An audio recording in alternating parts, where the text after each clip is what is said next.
दोस्तों, आज की सबसे पहली और बड़ी खबर। झारखंड में पहली से 8वीं तक के स्कूल खोलने की तैयारी। झारखंड में पहली से 8वीं तक के विद्यालयों को खोलने को लेकर स्कूली शिक्षा एवं साक्षरता विभाग ने प्रस्ताव तैयार करके आपदा विभाग को भेजा है। कोरोना संक्रमण के कारण झारखंड में प्राइमरी और मिडिल स्कूल 17 मार्च 2020 से ही बंद है। अगर आपदा विभाग प्रस्ताव को मान लेता है तो झारखंड में स्कूल खुलने का रास्ता साफ हो जाएगा। दोस्तों, गिरिडीह से बड़ी खबर सामने आ रही है। यहाँ बुआ भतीजी समेत 3 किशोरियों की डूबने से मौत। गिरिडीह जिले से बड़ी खबर सामने आ रही है। यहाँ शुक्रवार को दर्दनाक हादसा हुआ है। कर्मा पर्व पर बालू निकालने के लिए डैम पर पहुंची 3 किशोरियों की डूबने से दर्दनाक मौत हो गई। बताया जा रहा है कि एक दूसरे का हाथ पकड़कर तीनों डैम में उतरी थी। हादसा देवरी थाना क्षेत्र के गादी कला गांव में हुआ। बता दें कि इनमें से 2 रिश्ते में बुआ भतीजी लगती थी। तीनों के साथ कई अन्य लड़कियां भी डैम पर गई थी। तीनों को डूबता देख अन्य सहेलियों ने शोर मचाना शुरू कर दिया। शोरगुल सुनकर ग्रामीण जुटे, लेकिन तब तक तीनों ओझल हो चुकी थी। लगभग 1 घंटे के बाद तीनों युवतियों का शव डैम से बाहर निकाला गया। झारखंड की राजधानी रांची में ऑटो सफर हुआ महंगा, अनिवार्य हुआ ड्रेस कोड। झारखंड की राजधानी रांची शहर के कई रूटों पर यात्रा करने के लिए पहले से कहीं अधिक पैसे चुकाने होंगे। आरटीए सचिव निरंजन कुमार और विभिन्न ऑटो यूनियन व झारखंड यात्री संघ के साथ बैठक के बाद यह निर्णय लिया गया है।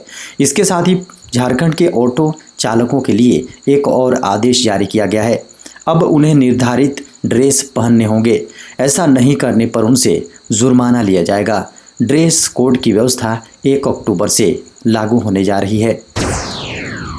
गुमला की सीजेएम की कार्यशैली पर झारखंड हाईकोर्ट नाराज। गुमला के सीजेएम की कार्यशैली पर झारखंड हाईकोर्ट ने नाराजगी जाहिर की है और उन्हें अपनी जिम्मेवारी और कर्तव्य का सही तरीके से पालन करने का निर्देश दिया है। अदालत ने अपने आदेश में कहा है कि सीजेएम कुसुम कुमारी के पास गबन का मामला लंबित है। इस मामले की त्वरित सुनवाई की आवश्यकता है। हाईकोर्ट के सामने जो रिकॉर्ड पेश किए गए हैं उससे यह मालूम होता है कि इस मामले में अभी तक आरोप गठन की प्रक्रिया भी पूरी नहीं हुई है।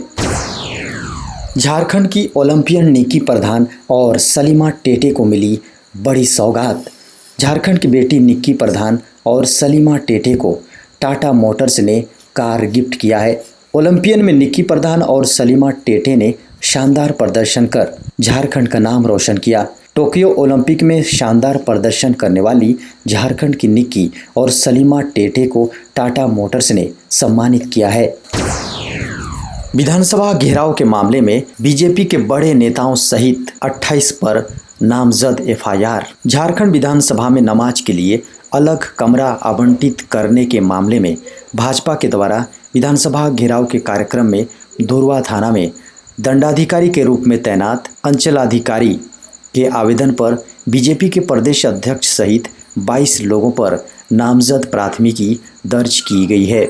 साथ ही लगभग 2000 अज्ञात लोगों के ऊपर संगीन धाराओं में मामला दर्ज किया गया है। इन लोगों पर धुरवा थाना में मारपीट, सरकारी काम में बाधा, दंगा फैलाना, सड़क जाम करना, सुरक्षा कर्मियों पर मारपीट, कोविड-19 उल्लंघन, धार्मिक सौहार्द बिगाड़ने, धार्मिक नारेबाजी सहित अन्य संगीन धाराओं में मामला दर्ज किया गया है।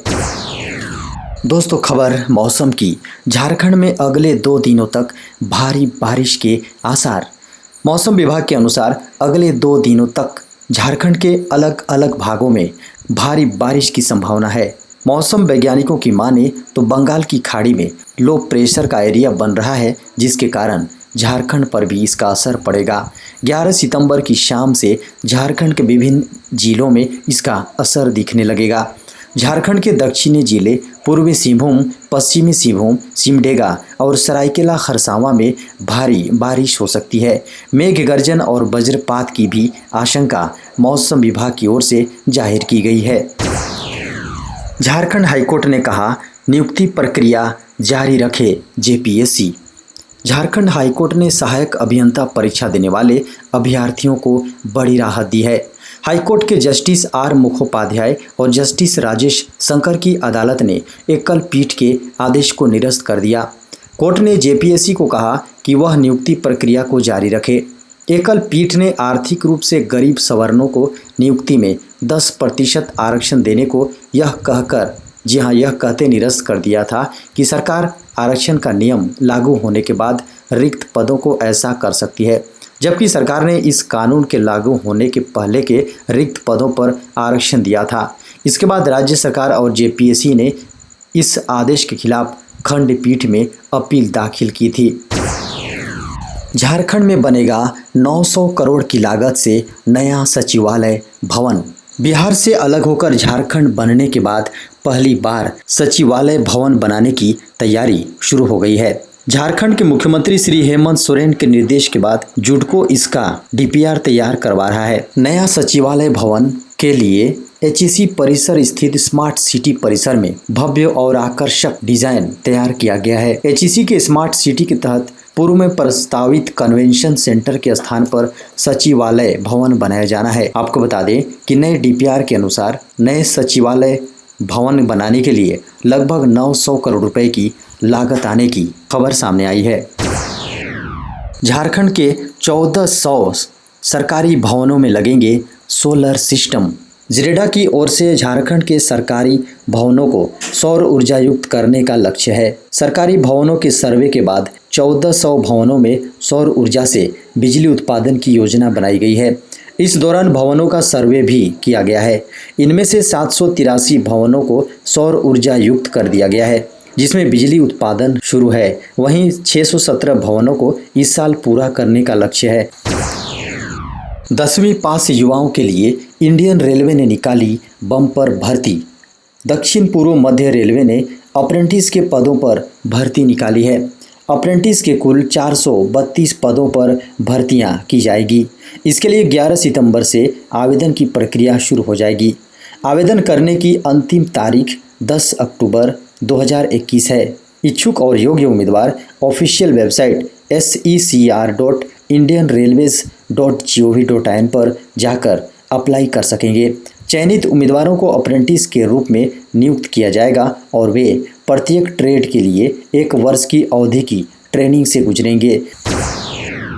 मंत्री मिथिलेश कुमार ठाकुर ने किया ग्रामीण पाइप जलापूर्ति योजना का शिलान्यास। मंत्री मिथिलेश कुमार ठाकुर ने रांची जिला अंतर्गत शुक्रवार को दुलमी, बसिया एवं हलमाद ग्रामीण पाइप जलापूर्ति योजना का शिलान्यास किया।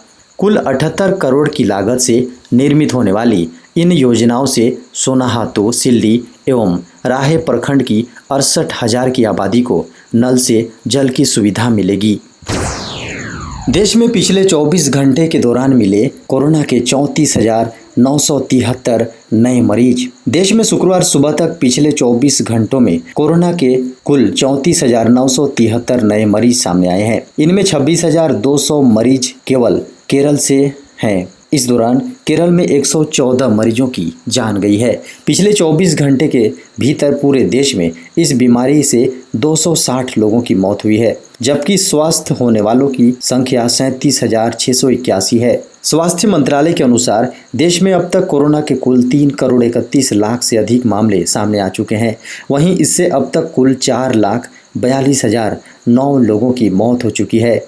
एक्टिव मरीजों की बात करें तो यह संख्या 3,90,646 हो गई है। सीबीएसई ने जारी किया नोटिफिकेशन। सीबीएसई ने 9वीं से 12वीं तक के छात्रों से जुड़ी अहम जानकारी प्राप्त करने व फॉर्म भरने के समय किसी भी तरह की त्रुटि से बचने के लिए अब एक नया तरीका अपनाया है। दरअसल सीबीएसई ने एक नोटिफिकेशन जारी करके तमाम मान्यता प्राप्त स्कूलों को फॉर्म भरने में सावधानी रखने का निर्देश दिया है। अपने नोटिफिकेशन में बोर्ड ने 9वीं, 11वीं रजिस्ट्रेशन और 10वीं, 12वीं परीक्षा फॉर्म तिथि जारी करने के पहले सभी स्कूलों को छात्र की सारी जानकारी को त्रुटि रहित करने को कहा है। जानकारी के अनुसार बोर्ड ने इसके लिए स्कूलों को सभी छात्रों की जानकारी भेजने के लिए कहा है। सीबीएसई बोर्ड के निर्देश के बाद अब स्कूलों द्वारा अभिभावकों को एक फॉर्म भेजा जा रहा है। इस फॉर्म में छात्र का नाम, अभिभावक का नाम, जन्म तिथि, कक्षा, सेक्शन, जाति, नामांकन संख्या आधार नंबर के साथ विषय की जानकारी मांगी गई है। केंद्र सरकार ने इनकम टैक्स पेयर्स को दी बड़ी राहत। केंद्र सरकार ने इनकम टैक्स पेयर्स को बड़ी राहत दी है। केंद्रीय प्रत्यक्ष कर बोर्ड यानी CBDT ने इनकम टैक्स पेयर्स को बड़ी राहत देते हुए इन इनकम टैक्स रिटर्न दाखिल करने की लास्ट डेट एक बार फिर आगे बढ़ा दी है। अब करदाता असेसमेंट ईयर 2021-22 के लिए अपना ITR 31 दिसंबर 2021 तक दाखिल कर सकते हैं। इससे पहले इनकम टैक्स दाखिल करने की आखिरी तारीख 30 सितंबर 2021 थी। इसी तरह इनकम टैक्स कानून के किसी प्रावधान के तहत जमा की जाने वाली ऑडिट रिपोर्ट की अंतिम तिथि बढ़ाकर 15 जनवरी 2022 कर दी गई है। पहले यह 31 अक्टूबर 2021 तक ही थी। इसी तरह कुछ प्रावधानों के लिए लास्ट डेट को 28 फरवरी से 31 मार्च 2022 तक बढ़ा दिया गया है। संपत्ति के मालिकाना हक को लेकर सुप्रीम कोर्ट ने एक बड़ा फैसला सुनाया है।